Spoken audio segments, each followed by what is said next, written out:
What's up, guys? Welcome to today's episode. I kind of want to give just a quick little small breakdown on what's going on. We at Born Again Bowhunting are releasing our first podcast series. That podcast will release every Thursday on whatever streaming system that you use. And we will also be releasing a video version on YouTube. This first one was a little bit iffy. It's alright though. We needed some more camera angles. We needed some lighting and some audio adjustments, but I promise you the next ones will get even better and better. In today's podcast, we're talking about who we are at Born Again, some trips, our schedule this year, and just kind of some funny stories from our past. I promise you're going to laugh, and I promise you're going to enjoy it. Welcome, everybody, to the first ever Born Again Bowhunting podcast. My name is Kevin Berkey, and here we have Jarrett Followay. And today we have the entire team here in-house. We're going to go over who Born Again is, what we stand for, and, a little bit about us. So I'll start it off. My name is Kevin Berkey. I'm 30 years old. I'm a mechanic at a local garage here. Married for 7 years. I love to bow hunt, a lot of waterfowl hunting after the deer hunting's done. I also enjoy to fish out of a kayak. I find that pretty fun with a couple buddies. Yeah, no kayaking for me. It doesn't work good for me. But Jarrett Followay. I have a construction business with my dad. And I got married in March, so that's fresh. But I'm really enjoying it. But Black? Alright, I'm Devin Black. Everybody calls me Black. I'm 27. I'm a corrections officer for a state prison.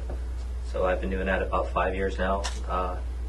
When I'm not there, my passions are just deer hunting and turkey hunting quite a bit. Me and Stevie had a pretty good year this year, so I feel like in the future that's going to be a big thing. I'm going to get him hooked to that. Honestly, it's just whatever's in season is what I'm doing with one of the guys. Stevie? I'm Steve. I'm 30 years old, been married for a couple of years. Work on dairy equipment for Pringers. Mostly predator hunting is what I prefer to do, but get into the whitetail game, dove hunting, pigeons, and then we do a lot of bow fishing in the summer, so pretty much whatever we can except for waterfowl. Old Beeves. Alright, so I'm Logan. Everyone calls me Beeves. 27.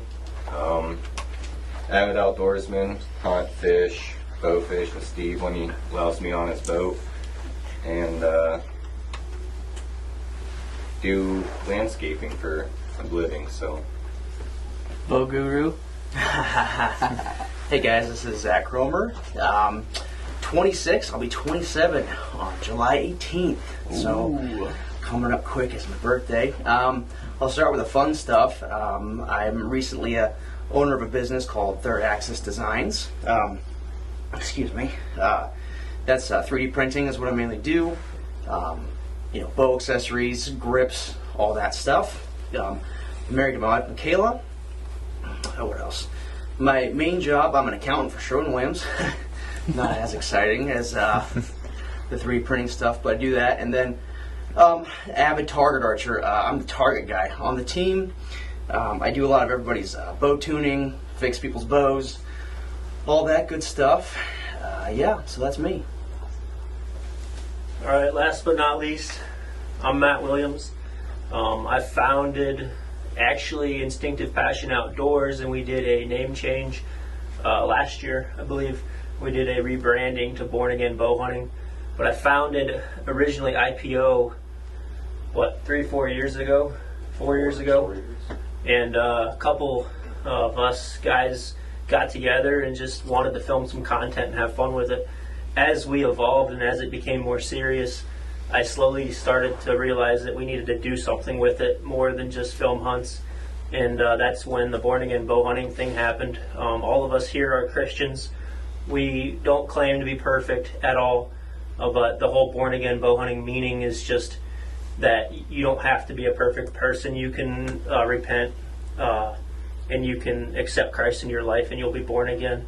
So that's the message that we kind of wanted to do and give to you guys. So yeah, I hunt, fish, big into whitetail.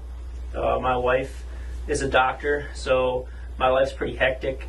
I am a install foreman for WG Dairy Supply, so I install robotic milking equipment. So I have a lot of nights where I get home late and wake up early, but it's what we do to pay the bills. So you're also a target shooter. You like to shoot. I also like to run around with Cromer and shoot my bow. Yep.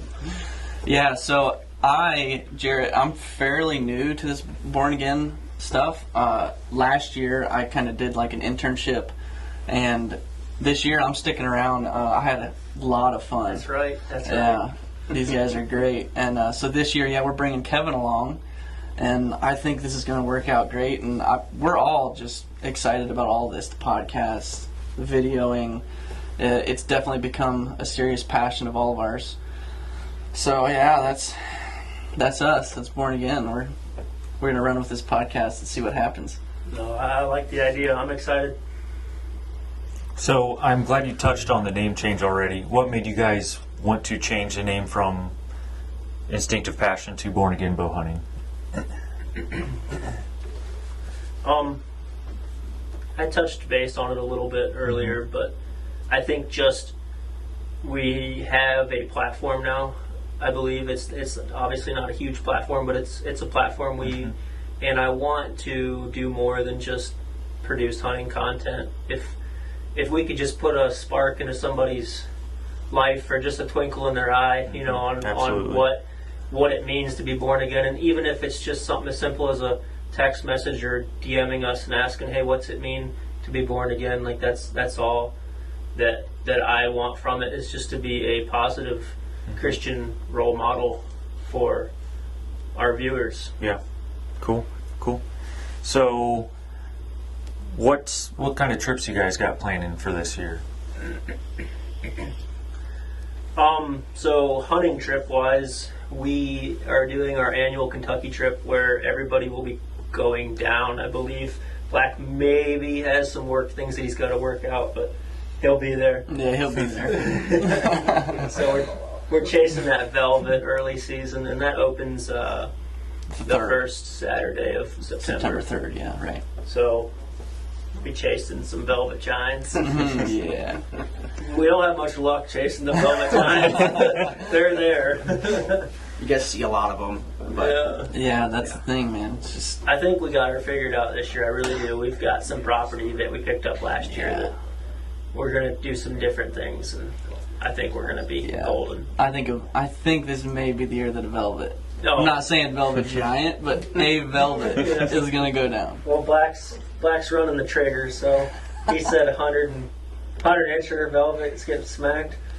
80. I'll second that. And then after that, Jarrett's going out west a little bit with his dad. I don't know how much of that's going to be filmed, but spend time with your dad and do what you can out there. And then as a team, a couple of us are going to Indiana for a late October. I don't want to call it a public land challenge because then everybody will get all, your copy and THP. But it is a small group of YouTube channels getting together, and we're just going to hang out and have a, once again, I don't want to call it a public land challenge, but basically, we're small. Cool. It's a small group of guys getting together to hunt.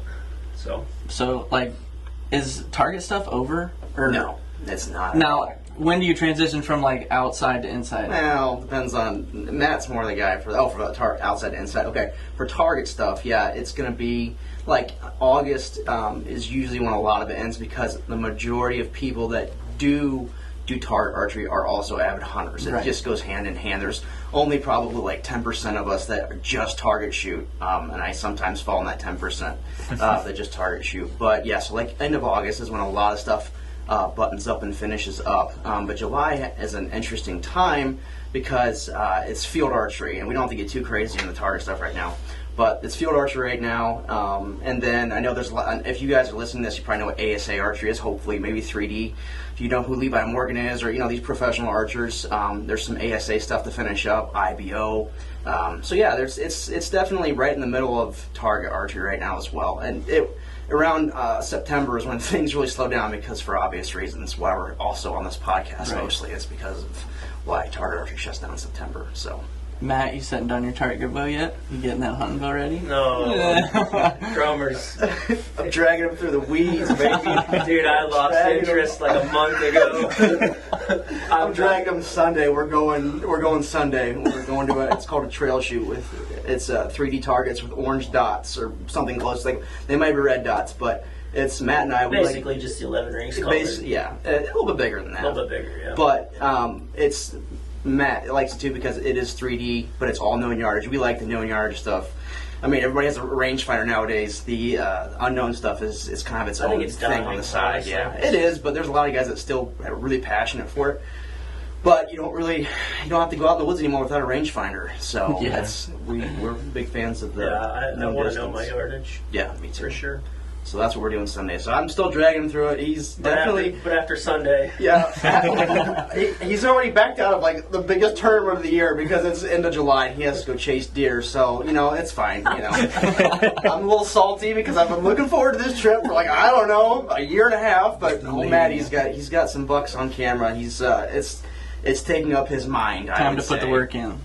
Yeah. Well, I just realized that there's a month and a half basically before season starts, and especially Kentucky. And Kentucky's September, and it just all hit me at once, and I shot my bow way too much super early in the season. I went to a tournament every weekend. Yeah, we hit it hard. It was fun. We had a blast. It was a good time, but I think I just got a little bit burnt out. But I'm a special breed. I don't get burned out. Doesn't get burnt out. I'm as driven as ever right now. So yeah, it's awesome. All right, guys, so we only have 4 mics right now currently, so we're going to bounce around. So we got Stevie, Beebs, and Black on now, and we're going to touch a little bit on the past Kentucky trips. So I guess whoever wants to take it away, you can take it. It's yours. So this will be our 4th year in Kentucky. We've got 3 bucks under our belt and a lot of fun but kind of terrible experiences. Unfortunately, Kevin and Jarrett weren't there for the first year. We slept in for a tent, it was a pretty nice tent until it rained, flooded everything, ruined our batteries. Until we went to go get a shower. Yeah, it was just horrible. So we finally moved up to a camper. In the first year and then most of the second year, we spent most of the time hunting a friend's property. And he probably only had, 100 acres, 150 acres? It was, I want to say it was close to 150. Not quite, but... And so how many guys were down there total? So that was just 3 of us. That was 3 of us at the time. You, me, and Matt. Yep. Okay. And so we did harvest a buck that year. 2 days left, we shot a buck. Mm-hmm. Who shot it? I got to shoot that one. Okay. Luckily. And Matt had kind of give up the hunting side. We were each self-filming. Mm-hmm. Matt kind of gave that up to film me. And realistically, if I didn't have a cameraman, I either wouldn't have got the shot or wouldn't have got it on film. So that's the fun thing about Kentucky is one guy hunts, one guy films. We run in pairs of 2. But then the following year, we really got tired of 150 or so acres, and we seen 2 bucks. Yeah. So get burned out pretty quick. Yeah. We're either we got to knock on doors, or we got to quit doing it. Well, we're too stubborn to quit doing it. Yeah. So the next year we picked up probably another couple 100 acres. Yeah, it's just actually next door neighbor. Yeah. Really close. I mean, you can pretty much walk there if you had to. Mm-hmm. And then that went really well. You can tell them about that partial velvet buck you shot. Yeah, that was 2 years ago. After we picked up that new property, that was just a Matt and I trip, I think. Yeah. Matt and I were down there by ourselves, and we self-filmed everything that year because there's only 2 of us. We try to get as much content as good. And try to get velvet. And you guys scouted a little before season, right? Yeah, we went down a few times and scouted it out and got the permission. The guy had the only ag for miles around. It was just beans. We'd sit there it in the morning, at night, and had bucks in there constantly. And one really, really nice buck that Matt's had a vendetta for 3 or 4 years now.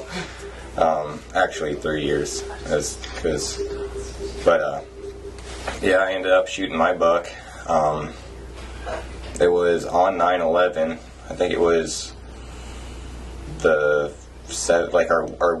a week into the trip. We had like the weekend left. I shot him on a Friday and had so many close encounters with this buck, and just couldn't get it done the first couple days of velvet, and then actually killed him on Friday, and he was just out of velvet, like shed it the day night. before or Yeah. something. He still had some hanging around the base. Yeah, he had a little bit hanging, but he wasn't full velvet like he was when I'd been chasing him. So did you guys go down for like a week span, or what kind of time did you guys go down for? yeah, usually we take like the Thursday or Friday off before, get down there, get all situated, because Saturday is opening day down there. So we take the couple days off before, hunt that weekend, hunt through the whole week, and then the following weekend, and then leave on like Sunday morning after the morning hunt. Yeah. Gotcha. Cool. So then last year, that was Black's second year last year, right? No, last year would have been my first year. Last Yeah, year, that that was- was your first year. I always go down when you guys turkey you hunt. filmed us turkey hunt. Yeah. So That was the that was first time. Black's Yeah. internship or whatever you want to call it. So Black, tell them about how last year treated you. So last year was my first year. It was kind of new getting a hunt down there, just because coming from Ohio and going into a new state, the terrain just changes so much, especially in Kentucky. You're hunting big hills and then, valleys that have ag in it. So it was definitely a challenge. It was something new for me. But luckily, I lucked out. Stevie, decided to film me, so I had, the best guy on the team, I think, to film for me and help me along. Too sweet. And we actually lucked out, last year too, because we were able to get on so much new, good property. I think the dynamic of people down there is what makes it so great. I mean, just very nice down there. They're very hospitable. It doesn't seem like there's quite as many hunters down there. I don't think it's that there's not that many hunters as it is bow hunters Yeah. and then gun hunters. I feel like the Yeah. gun hunting's big down there. Yeah, everyone likes to use the rifle down there. Your odds of getting permission in Kentucky for bow season, they seem about 3 times better Oh yeah, than at least around us here. yeah. It's hard to get permission around here. I mean, you go knock on some farms, Yeah. and if they don't just say no right off the bat, I mean, You just have to. It's like hard. you have to know someone or Yeah. lease it. yeah. Yeah. I mean, every now and again you'll get lucky, but sorry, Black. No, you're good. Yeah, but we end up getting permission on a spot that we didn't realize, but it was a blessing in disguise. It was, holding some giants that we didn't realize to begin with. And then, of course, we got permission. And the first day on, we seen deer every day. I mean, we always seen, a buck at some point, but those deer just kind of changed what they were doing, per the normal. And they were literally skirting us, a property we didn't have permission for, by like 10 feet, if that. And we just couldn't see them. Didn't really realize that they were there, and they just kind of kept moving. 20 yards? It was like the most minor stuff. They were just beating us continuously. But it was the last night or the night before. Night before last, yeah. The night before last, our last day. Me and Stevie kind of decided to do something crazy, and luckily, being saddle hunters, we can have the option of just jumping on the ground. And that's what we did. We hopped in a tree line, sat on the ground, and sure enough, come by at 15 yards. God bless that lady. Yeah, and it was actually getting permission on a new place. Is this the property where they were skirting you guys? Yeah, and yeah, going they were on their skirting. property. Yeah, she only had, I think Onyx put it at like 0.24 acres Yeah. or something like that. I mean, and we just decided, like, you know what, what's it going to hurt? Let's ask her. It's amazing how many times you hear of somebody that gets permission on this small parcel that's overlooked, and they end up either killing or killing a very nice buck. And it sounds like that's what you guys needed. We'll have to talk about that because Matt's got some stories about that as well. But to get back into it, I mean, we were like, let's go ask her. So we go ask her, and she starts telling me how she loves to watch the deer. She just loves seeing the deer out there. They're her pets. Yeah, She yeah, enjoyed they're it. her pets. And So what was your guys' thought on that right away? well, instantly, like always, you're like, okay, here comes another no. Yeah. You know, thank her for her time, whatever. And we told her, like, pretty much, you know, we got one more night after this, and we'll be out of your hair. We literally were just looking for, like, 24-hour pass. And then she looks over at her. She had some planters, big planters there, and she goes, "They keep eating my tomatoes. Go for it." And we're like, I look at Black. He's like chilling in the truck, so we don't overwhelm her. And I look at Black, and I just grin like a crazy, huge grin. And Black, I get in, and Black's like, "No, yes." But it was between that and letting her know the farmer's name that you were on. Yeah. As well. Yeah, the farmer's down. Being associated with somebody. Somebody that's Incredible. respectful. And, Yeah. and That less than half an acre was the biggest blessing in disguise. oh my goodness, that was funny. I mean, just how it worked out. All right, guys. So we switched people out. So Matt and I are now in with Black and Beebs, and we're going to talk a little bit more about Kentucky. So last year was my first year there with them, and I really don't love hunting when you're sweating like crazy. But I tell you what, that was a blast. Being able to hunt that early, you know, get key on the food sources, and so I ended up shooting 2 does, same like 5 minutes apart. It was it was awesome, and I'm really looking forward to this year because, I mean, I'd love to bring home some horns, but Oh, of course. And then touch base a little bit, or maybe I can as well.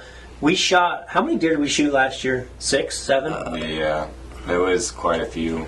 We donated all the doe meat.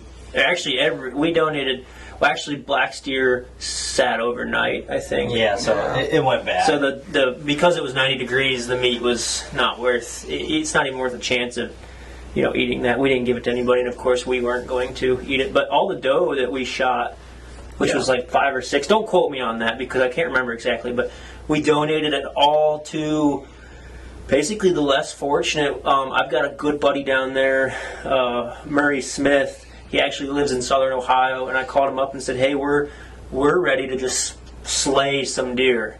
Like, we were just ready." And I said, "Do you know anybody that's willing to take some doe or just meat in general?" And he said, "Matt, every deer that you shoot will go to a good cause." So we all just said, "All right, game on." yeah, we did letting the arrows fly. because you get 4 tags. You get 4 tags with for $300. Kentucky is expensive, but for $300 you get a buck tag and 3 deer tags. And their tagging in isn't like Ohio's. Shoot, tag, and then you can shoot again. Yeah, Right. Yeah. That was also Jarrett's first time really on the team, and Right, first time getting to hang out with you guys, and I mean, you just threw me right in the camper there, but right in the mix. he was ready that night. He was Did, ready to hunt in the morning. And when I stepped away, did you guys talk any about the tent experience? Like how Stevie we talked about it a upgraded little from bit. Yeah, pretty much we went from sleeping in like a nice tent that Nice wet ended tent. up flooded and ruining. All right, hold on. I want to talk about this story a little bit because I think the viewers have to realize, the viewers and listeners have to realize where we came from. Because Do we have any footage? I have footage of that. On Yeah. YouTube Say, now? It's I thought we had some. It's somewhere there. It's somewhere. Yeah, It's Kentucky somewhere. buck. I couple years ago. can find it. Because I'm pretty sure the tent was in the tree. Yeah. That was when the tornado hit it. Dude, I'm not even joking. It was the Me and the Beeps were rain sleeping cover. on this mat out there because it's like noon. It just got done downpouring. It wasn't supposed to rain, so the That's because rain we went to your buddy's house in Ohio, like to across dry the our river clothes or whatever. No, we went there to Oh, like college. we went to your college. We went to buddies, Shawnee State, yeah. to like just download stuff and charge stuff. Oh, and that's right. That's right. That's when it poured. Is when we were gone. So we left. We No left chance our of rain. We left the rain cover off and everything. we left our camp for maybe an hour. And we lost everything. Like, I'm not joking. We lost We everything. get across the Ohio River and it's just a sheet of water coming down. We're like, Oh no! You know what? We You know put the what's funny cover though? on. It didn't hit us at first. We were like, where's this rain coming from? And then we all looked at each other and we're like, oh my gosh. Tent was The open. tent was wide open. All our camera gear, all our hunting stuff, everything was in there. Hey, you know what's surprising though? I still have that surge protector and it still works. Still works. The surge protector actually saved our butts. So hold on, I want to rewind because the listeners are probably wondering what the heck's going on with this monsoon story. So to break it down in detail, we talked about it a little bit, but basically we went to my old college house where some of my old roommates were still in college. And we downloaded some stuff. It doesn't really matter what we did there. We went there to just chill for a second. On our way back, we ran into an absolute monsoon. Realizing about 10 minutes from camp that everything was wide open. We had probably 2 inches of water, and that's not an exaggeration. We had probably 2 inches of water in our tent. Now, granted, it all kind of seeded. We didn't get 2 inches of rain, but it all kind of seeded and puddled in the tent. And all of we were sleeping on cots. So all of our I don't want to say sheets, but we didn't really have sheets, just sleeping bags, pillows, everything was soaked. I actually slept on the mat that night and got pneumonia. Yeah, we had for like 6 months. Me and Stevie slept on the. You guys slept in the bed of my truck. No, we slept in the trailer. The trailer. The enclosed trailer. Matt's was like just pure out of spite. Like just Me and Stevie are laying on a 2x4 all night, and Matt's laying in his cot, and I was cold in the trailer, so I couldn't imagine being wet. I'm not exaggerating when I say I got pneumonia. You were sick for like 3 weeks. I was real sick for a couple weeks, but then I had a cough for like 6 months. Remember during deer season, I would sit there and like apologize to you. I'm like, I can't control this cough because my lungs were damaged. But hold on, I want to touch base a little bit on the tornado too. So we were sitting there trying everything out, and it wasn't a tornado. I'm exaggerating, but it makes the story better. It felt like. So you guys know what them little dust like tornadoes are? Like the little ones that like just pick up out of nowhere, like on a baseball diamond. You see them like kick up. Yeah, usually they happen on like a nice flat surface. Yeah, like not in a little valley where we were at. So long story short, our tent ended up about 60 feet up in the air. Not our tent, our rain cover. Okay, you're right. You're right. It was our rain cover. It wasn't even ours. It was our buddy. The tent wasn't even ours. That's how poor we were. Literally, you guys borrowed a tent. Listen. That's how poor we were. We all slept in a 5x5 tent that we borrowed. like at the time the trucks we were driving shouldn't have even made it there. I was borrowing my parents' truck that had 300,000 miles. AC didn't work, and then it was hotter than sin. Oh man. So the tent cover ended up going 50 feet up in the air. Yeah, at least 40 feet. And ended up in a tree. So Beebs and I had to fish it out because it wasn't ours. We didn't fish it out. We cut the tree down. Oh, so on the road. I remember that we dropped it on the road. And we had to cut it up and drag it out. What did we cut that up with? My little Your handsaw. No, I brought a sawzall with me. Okay, yeah. So we used a sawzall Yeah. to cut down like a 6-inch tree. Yeah, it was like a 30-foot maple. Oh, it was huge. Like if somebody would have came around that corner on that road and hit that, we would have been in big trouble. Yeah. Because But also, I don't want. Also, if we didn't get that rain cover back, Dan, we probably wouldn't be here today. Dan probably would have ended all of this. Oh yeah, but that's another podcast in itself. What did we ever get back? Yeah, see, then you join the team and oh yeah. So Jarrett shows up. I guess what we were going at is Jarrett shows up and we had this 30-foot camper with AC and Our first toilet, shower. shower. The first a lot of time we fun. had it. I had a lot of fun. We should bring 2 campers. You should bring yours this year, Stevie. We don't have to sleep on top of each other. I don't think so. I think Kevin needs that experience. Yeah. Kevin Actually, gets bunk bed. I think when you and Black are in the same bed, Kevin gets middle. Doesn't sound like a good time to me. Welcome to the team. Oh my. So yeah, Kentucky, we're all pretty pumped about it, and yeah, I got high hopes. Listen, in all honesty, the guy for you viewers and listeners that have been following us, we normally are on a giant. Like, we just can't kill them.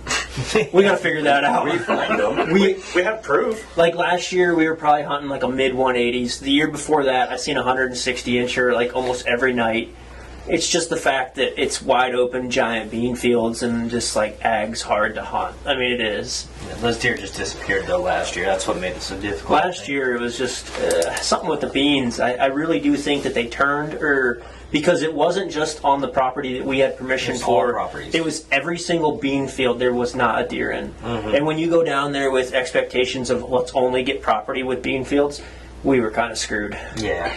Well, yeah, and you're there for a week, you know? Yeah. And, I mean, There's only come so on. much you can do. Right.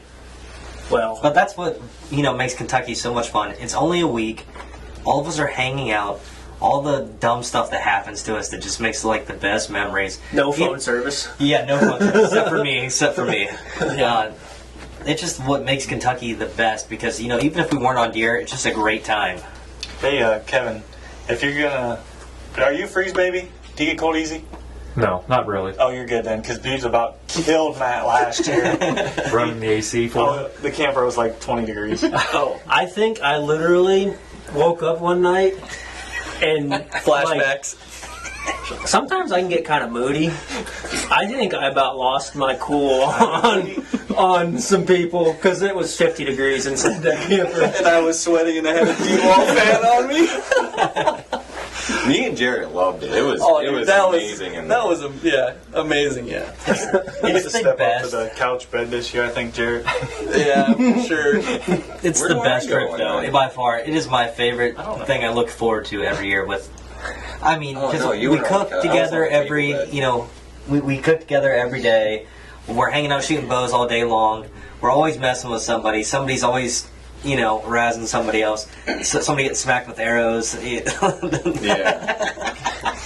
Yeah, and the pellet gun's got to come back. Oh, yeah. Oh, yeah. So, one of the best things that ever happened down there is like random people will stop. Like, they'll see our makeshift camp and they'll stop. Like, we met a dude that's an absolute coyote slayer. We need to hit him up this year. Black and I are going to go down. We're going to take our equipment with us. And then in December, we're going to hunt it really hard. We need to hit him up for deer season because him coyote hunting, he knows Yeah, where he's the got deer no are. idea. He knows where I'm gonna actually message him on Facebook tonight. And that was so random. The lawnmower derby. Oh, the lawnmower derby. So Jared jump started that guy's truck at the Kentucky Koenigs. yeah. So if you see somebody camp like that and they look like a bunch of hillbillies like that, stop in. Listen, I don't even think people realize we are staying in someone's yard. Like we are not even at a campground. We are cut the week before we show up. we are in my buddy T's front yard, and T is like, okay, I'm gonna be brutally honest. T is like that good old boy, like Southern, like anything that you can think of when it comes to a Southern accent, like good old boy. That's T. His yard is waist high, 90% of the year. Unless we come down there, he mows it for us. He only mows it when he has to. Last year, his mower broke down in the middle of the yard. It stayed there for 6 months. I'm not even joking. It might be there when we go It there. might still be there. He'll be there with flat tires this year. Beavs better see if John will let us borrow a mower. I actually should text him and tell him that he needs to get his mower fixed so he can go down there. He'll probably just end up bailing it like he did the one year. Honest to God, he did. He bailed his front yard. He's got cattle, and he's one of them guys that just like saves a nickel, and he bailed his front yard. No, that's not a joke. Could have done it last year for sure. The ticks are very plentiful. Oh my. So, like, we kind of mooch off his land, but he's one of those guys that he's got so much going on. He's working full time.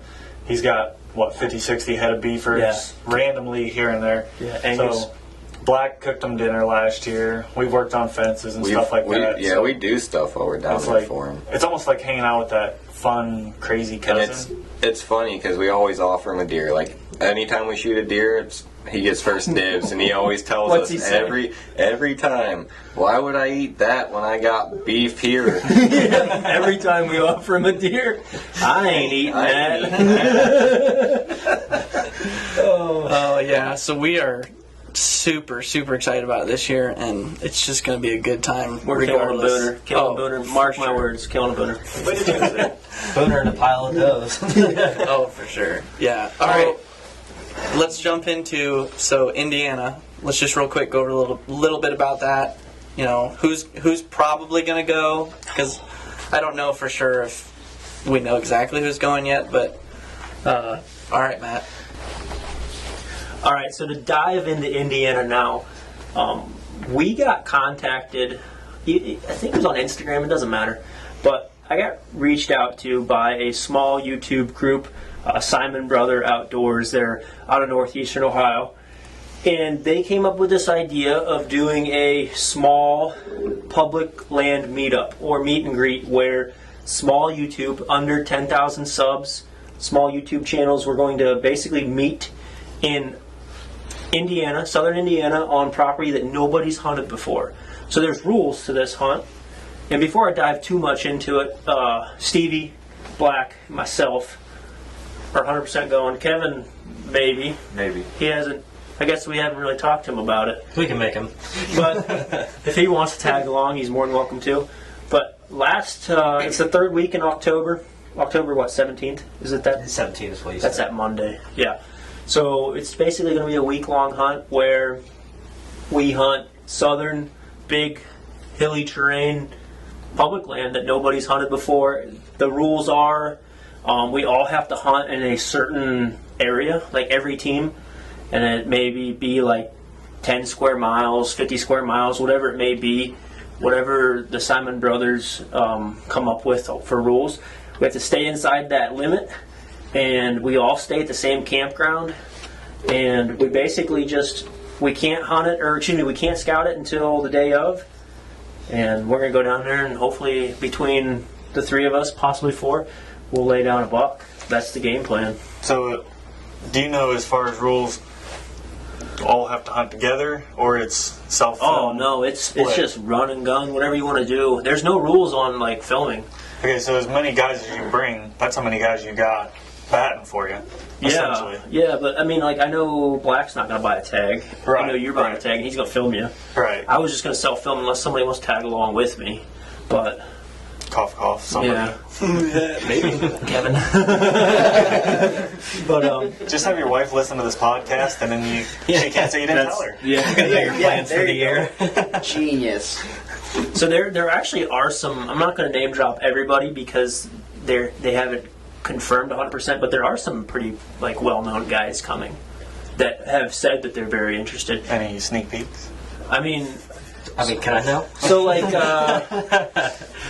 so yeah, I maybe could name drop. It's Bow Hunter Die. So they are like 95% sure they're going. Now everybody's going to be like, hold on, they have more subs than 10,000. So Simon Brothers and the Bow Hunter Die guys know each other. They go way back. I don't know how, but they go way back. So two of the guys from Bow Hunter Die are going to be there, and they're going to basically kind of co-host it with the Simon Brothers. So it's Bow Hunter Die, who they have like 150,000 subs, I think, on YouTube. Simon Brothers, who are smaller, and then anybody under like 10,000. But, I mean, who cares how many followers you have? It's pretty much fair game. Nobody knows the area, so if you know how to hunt whitetails, Oh yeah, yeah. Subs don't mean anything on how you can kill a deer. You know, it's just this is our chance to look. You know, we actually know what we're doing. We know what we're doing. The biggest thing for them is they wanted to get the name out for smaller guys. Like they wanted, so we have like 6,000 subs, right? So they wanted our 6,000 subs to maybe, a couple of them venture on one of their channels and say the next guy's got 3,000 subs. Maybe 200 of his subs will venture on our channel. It's basically just where a bunch of local, not even local, there's guys from Pennsylvania, Indiana, all kinds of guys committed to going. And it's just basically we're going to be sharing content, and we're going to be hopefully sharing viewers. So I'm pretty excited to hunt Indiana again. Black and I hunted central Indiana a couple years ago. Well, it was like more north central. North Central. Yeah, I mean, nowhere near where they're talking about from the sounds of this. And the last day, we found 3 bucks. It was. I mean, it was a rough trip rainy, there. miserable. Yeah, but you guys went during the worst Sleeping time. in the bed of the truck. We were there like everybody's fabled October lull, dead center of it. Yeah, you guys. I mean, it was like second week of October, maybe even earlier. First We week were of October. feeling a little arrogant. No October lull. We can figure this out, and we come back to Ohio. Oh my goodness, there's an October lull out there. Horrible. So we'll see how this goes. I've got higher hopes for you, Stevie. But there's a reason that I didn't say I wanted to shoot. Yeah, not by the tag, huh? Yeah, save a little money. I have confidence. So you think there will be a big difference, like PA buck size, demeanor? I mean, do you guys think there's going to be like the way they hunt these deer going to be a big difference? What do you mean? What do you mean by? Like there's strategies, like they're going to look for more hilly terrain, like where they're from. Because like I would rather hunt flat ground. Yeah, you ain't gonna get no flat ground in Plain and southern simple. Indiana. Yeah, but It's I'm gonna look kind like Athens, Ohio. So yeah, I'm gonna need to like watch where Matt's going and copy him pretty much. Listen, Gonna need to we're brush all up. we're all gonna share intel. Like I'm gonna be bouncing ideas off of you guys, but it's the third week in October. You know it's gonna be hot. Scrapes Yeah. and rubs. Literally, that's my game plan. I'm gonna get on the nastiest, biggest hub scrape in the middle of some just big ditches, and I'm gonna set that. I mean, it'd be worth literally spending your first 2 days of And- it putting on miles. Well, here's the other thing. Here's a secret that I'm going to do. I've got some cell cams that I'm going to pull, and I'm going to put like 4 or 5 cell cams on some scrapes. We're going to be there for a week. First scrape that's hot. I don't care if it's 100 incher. He's getting whacked. Is this like a is this like an inches competition, I don't think. or this is just for fun? I think it's just for fun, but granted, I don't Maybe want bragging rights. I don't want to kill a 100 incher. Obviously, like my goal is going to be like a 3-year-old or bigger, and hopefully that he's got some good headgear. But I'm telling you what, on a public land hunt, if I see a 100-inch deer, he's probably going to get it. $300 tag. I'm putting meat in my freezer. Yeah. No questions asked. Like I'm not going out there with expectations to kill booner. Like it's just Right. not. It's just I mean- not realistic. After what we've seen, just a 100-inch deer. After how He's getting how it. was yeah, he's getting it. But yeah, so we can touch base on Indiana some more in detail when it comes closer, but we just kind of wanted to give everybody a rundown on what our hunts looked like this year. And I know Jarrett wanted to talk a little bit about out west with his dad, so we're going to let him talk for a little bit and go from there. Yeah, well, I believe my dad is getting a tag for the same place that we went 2 years ago. So it was just him and I.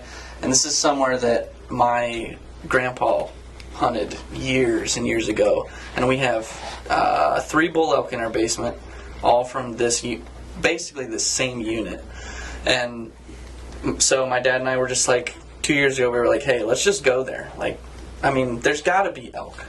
You might have to look a while and find them because we didn't know anywhere. But he remembers when he was a kid, my grandpa talking about this road that went straight up the mountain. And as soon as we saw it, we were just driving around in Colorado. We're like, where should we go? He saw that road name and was like, that is so familiar. We went straight up that road, found elk, and it was like the coolest thing. You want to name drop that road for us? So he's been wanting to go back, and so have I. And 2 years ago, actually, he's just getting to that age where he's like, if I don't do it right now, I'm not doing it. And so I actually bought the tag 2 years ago for him, and I just told him, I'm like, we're going. So we skipped last year. We had a lot going on. I got engaged, all kinds of stuff. Big wedding. Yeah. So this year we're like, we can't skip. So he's really wanting to go. That's a rifle tag, right? Yeah, rifle tag. And last year, or 2 years ago, it snowed like crazy. So that'll be when we're at Indiana, correct? Right. I believe that season starts the 24th of October.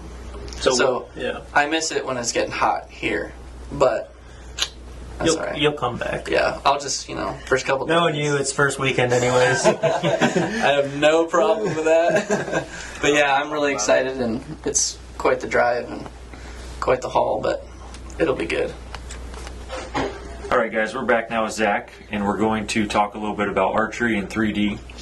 So, Zach, what got you into the archery world? So I started off as a really young kid. It was all baseball. Baseball all the time. That's all I did. And then a little bit in the baseball, my friend next to me, Matt Williams, the founder of this whole shindig. He did get me. He got me started. We did a little bit of some target archery. I was very, very bad. We did 5-spot league. 5-spot. Where we shot the walls, ceilings, Yep. floor, and post. 10 yards away, I could not hit a softball 10 yards away, and I developed some seriously good target panic. Like, it was fantastic. I feel it. Yeah, I yeah. feel it. We've all been through it. If you have a bow in your hands, you went through it. But then, along with that, my dad and my family, we went to local 3D shoots. And as a lot of people find out in high school sports, if you don't have the right last name, you're not playing. So that happened to me. That happened to me, and I didn't have that last name. I did not have the last name. And I didn't play football. And if you played football, you played baseball. Easy. This is a local. Drummer's getting heated now, boys. We were going down a path with no return. Yeah, no. But so basically, I was always competitive, and then it switched over to archery full time. And so my dad and my grandpa, we went to local 3D shoots, and I just started whooping on everybody, and that was fun. So it just started there, and then very briefly, like I said, we can get a whole episode of this in, but I started working at the Fin, Feather, and Fur at a young age. And I was there for about 8 or 9 years. I got my way back into the archery department, and it just has snowballed to where I am now. But to give Matt credit, he did start me off with archery too. So thanks, Matt. Appreciate that. Yeah, no problem. And then he ended up playing too much soccer. Wait, I want to rewind. All this prize money that you're winning, shouldn't I get like a cut of that? No. You've been winning a little bit too, just a little bit. So. But it's been good. I eat, sleep, and breathe competition archery and tuning, and I learned everything. I learned a lot from working in a pro shop for so long. So that was great.